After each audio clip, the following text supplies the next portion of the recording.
Hallo und herzlich willkommen zu unserem Webinar Einhaltung und Steigerung von Security und Compliance-Anforderungen mit SAP Identity Management.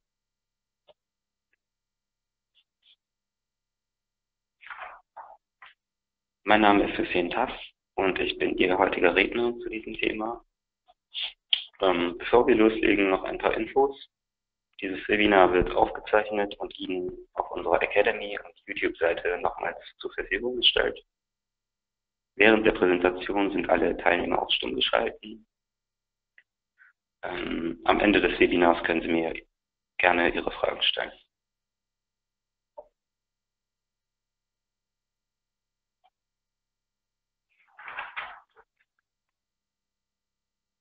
Das Webinar ist für IT-Berater geeignet, die sich für Sicherheit und Compliance-Themen interessieren, sowie für IT-Leiter, die nach Sicherheitsprodukten Ausschau halten. Natürlich sind alle anderen Gäste auch herzlich willkommen, die sich einfach für Identity Management interessieren.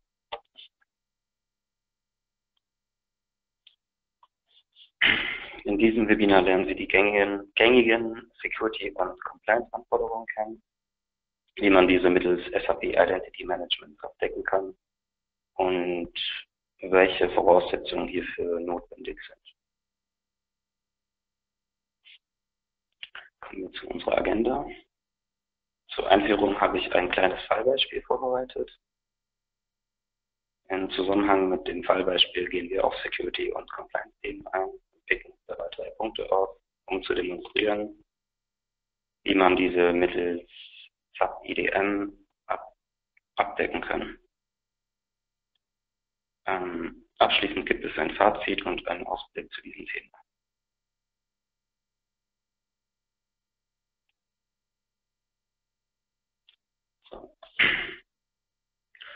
Als Fallbeispiel habe ich den Azubi-Effekt vorbereitet, da viele Unternehmen mit diesem Phänomen bzw. Problem konfrontiert sind.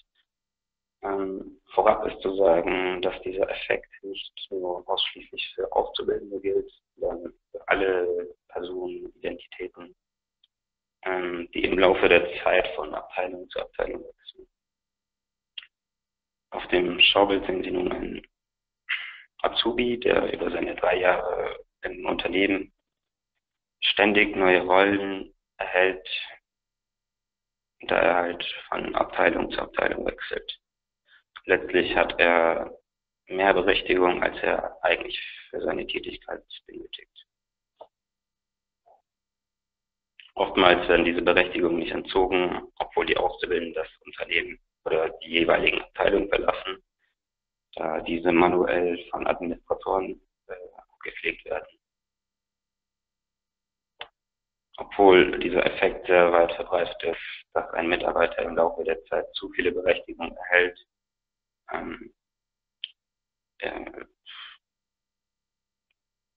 hat sich das halt zu einem gravierenden Problem entwickelt und wird auch nicht stark berücksichtigt. Dazu ist zu sagen, dass je mehr Berechtigung ein Mitarbeiter hat, die er für seine eigentlichen Tätigkeiten benötigt, desto höher ist das Risiko des Datenmissbrauchs.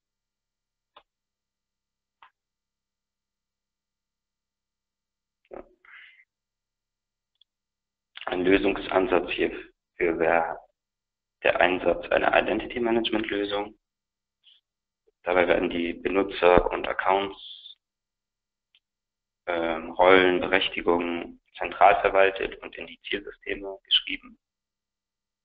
Durch Notifications hat man die Möglichkeit für Transparenz bei Änderungen zu sorgen, also bezüglich Daten und Zugriffsänderungen. Abgesehen vom Security-Kontext, in dem wir uns gerade bewegen, können Prozesse optimiert werden, sodass Helpdesk-Mitarbeiter und Administratoren entlastet werden.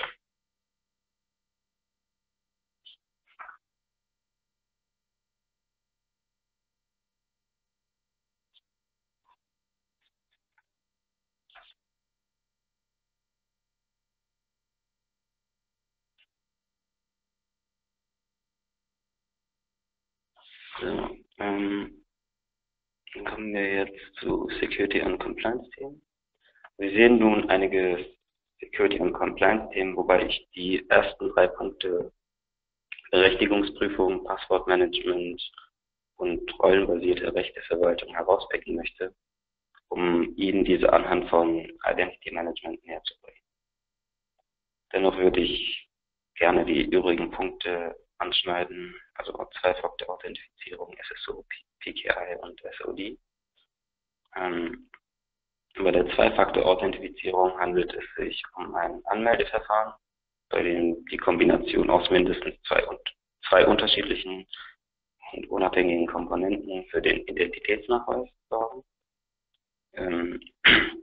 Ich denke, jeder von uns hat bereits solch eine Zwei-Faktor-Authentifizierung durchgeführt, da das Geldabheben an einem EC-Automaten letztlich nichts anderes ist. Ihre EC-Karte ist dabei die erste Komponente, die Sie besitzen müssen. Ihre PIN ist die zweite Komponente, die Sie kennen müssen. Durch die Kombination beider Komponenten haben Sie Ihre Identität besitzen und können anschließend Transaktionen am Automaten durchführen. SSO, also Single Sign-On, bezeichnet eine Methode, bei der sich der Benutzer nach einer einmaligen Authentifizierung an seinem Arbeitsplatz für alle die für ihn vorgesehenen Systeme zugreifen kann, also ohne dass er sich manuell auf allen Systemen anmelden muss. Diesen Ansatz kennen sicherlich alle Teilnehmer hier, die bereits mit einer Portallösung im Unternehmen gearbeitet haben. Public Key Infrastructure bezeichnet ein System, das digitale Zertifikate ausstellt, sodass eine sichere Kommunikation der Anwendung erfolgt. Eine Public Key Infrastruktur ist in gewisser Hinsicht als SSO-System zu betrachten, da diese die Grundlage zur Authentifizierung für alle PKI-fähigen Anwendungen darstellt. Damit ist zwar das eigentliche Single Sign-On mit der einmaligen Anmeldung nicht abgedeckt, aber das gemeinsame Zertifikat zur Authentifizierung an unterschiedlichen Systemen ist somit vorhanden. Unter SOD, also Segregation of Duties, versteht man die organisatorische Trennung zwischen Organisationseinheiten im Geschäftsprozess, um eventuelle Interessenkonflikte unter den Organisationen oder Bereichen zu vermeiden. Hierbei gibt es unterschiedliche Ansätze. Eines davon ist das bekannte 4-Augen-Prinzip, das dazu dient, dass wichtige Entscheidungen oder kritische Tätigkeiten nicht von einer einzelnen Person durchgeführt werden. Besonders wichtig ist das bei Finanzinstituten, da die Funktionstrennung gesetzlich vorgeschrieben wird. Diese Vorgaben erfolgen auf der Grundlage von Richtlinien und Rahmenwerken, auf die wir gleich eingehen werden.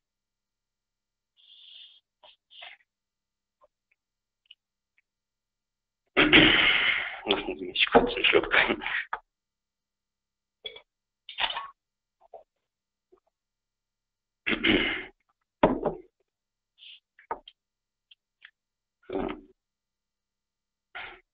Für das eben erwähnte Beispiel aus der Finanzwelt ist insbesondere MARISK sehr interessant, also Mindestanforderungen an das Risikomanagement, das auch unter anderem, wie eben angesprochen, zur organisatorischen Trennung.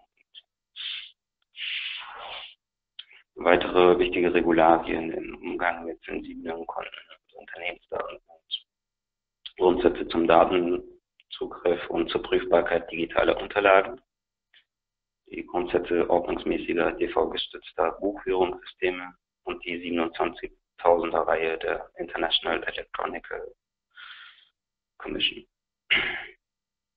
Um aber auf unser eigentliches Fallbeispiel zurückzukommen, habe ich hier das Gesetz zur Kontrolle und Transparenz im Unternehmensbereich, also Kontrakt, herausgepickt.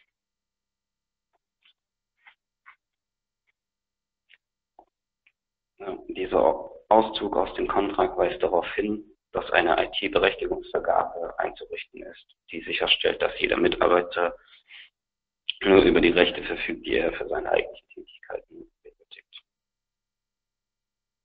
Wenn wir uns an unser Fallbeispiel erinnern, ist diese Vorgabe deckungsgleich mit unserem Lösungsansatz, bei dem wir Entschuldigung, bei dem wir unsere Benutzer zentral verwalten und für Transparenz bei Änderungen sorgen wollen.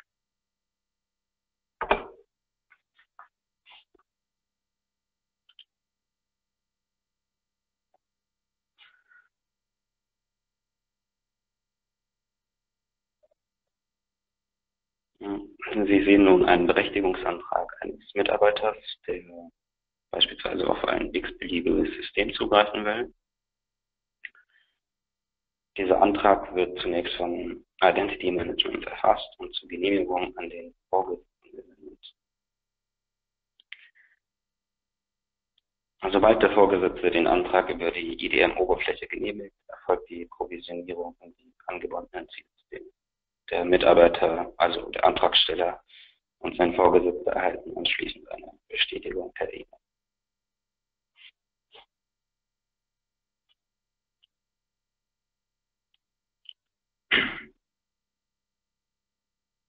Sie sehen nun einen typischen Employee Self-Service, der ebenso über die Oberfläche des Identity Managements durchgeführt wird, bei dem der Mitarbeiter seine Passwörter an dem Zielsystem zurücksetzen möchte.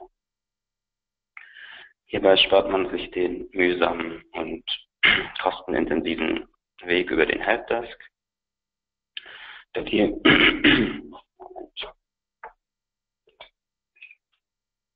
man spart sich halt diesen kostenintensiven und mühsamen Weg über den Helpdesk, da die Rücksetzung nicht manuell durch die Mitarbeiter im Helpdesk durchgeführt werden muss.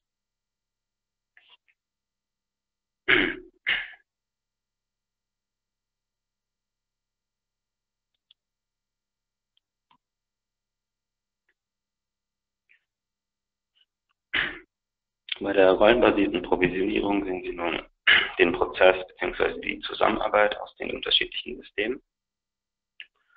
Identity Management übernimmt dabei die Aufgabe, Berechtigungen anhand der Rollen aus den Systemen zu erfassen. Die Berechtigung, ob die zugeordneten Berechtigungen regelkonform sind, erfolgt durch Access Controls.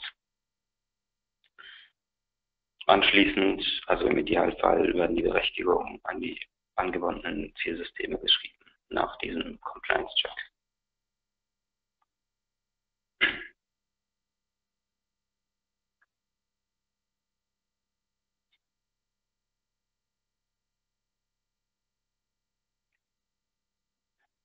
Kommen wir zu den Voraussetzungen. Also für den Einsatz von SAP Identity Management ist eine lauffähige Datenbank notwendig.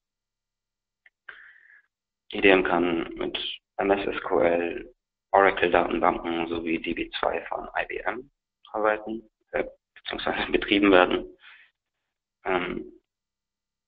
Das Thema Datenqualität spielt dabei wie bei allen verarbeitenden Systemen eine wichtige Rolle.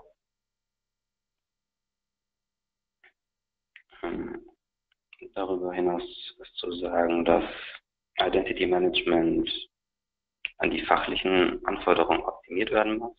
Der Aufwand hängt hierbei von der Projektkomplexität ab, also welche Systeme eingebunden werden, wie die fachlichen Anforderungen sind, wie Altsysteme abgelöst werden und so weiter. Gerade wenn es in Richtung SAP UI5 geht, ist ein höherer Customizing-Aufwand notwendig. Beachtenswert oder zu berücksichtigen ist auch noch, dass eine Schulung der Mitarbeiter erfolgen sollte, die mit dem IdM arbeiten sollen. Also außer den Self-Service-Nutzern.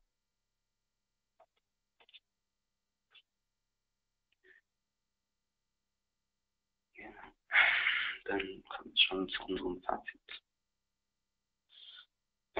Durch zahlreiche Konnektoren für Verzeichnisse, Datenbanken, Anwendungen, generische Schnittstellen können Sie Identity Management in Ihre heterogene Systemlandschaft anbinden.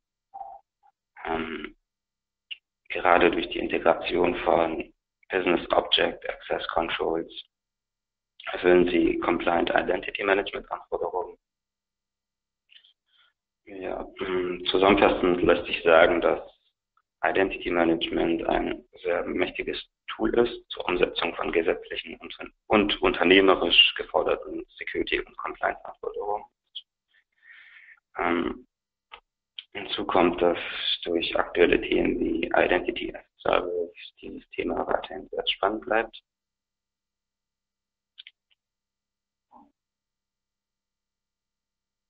Okay.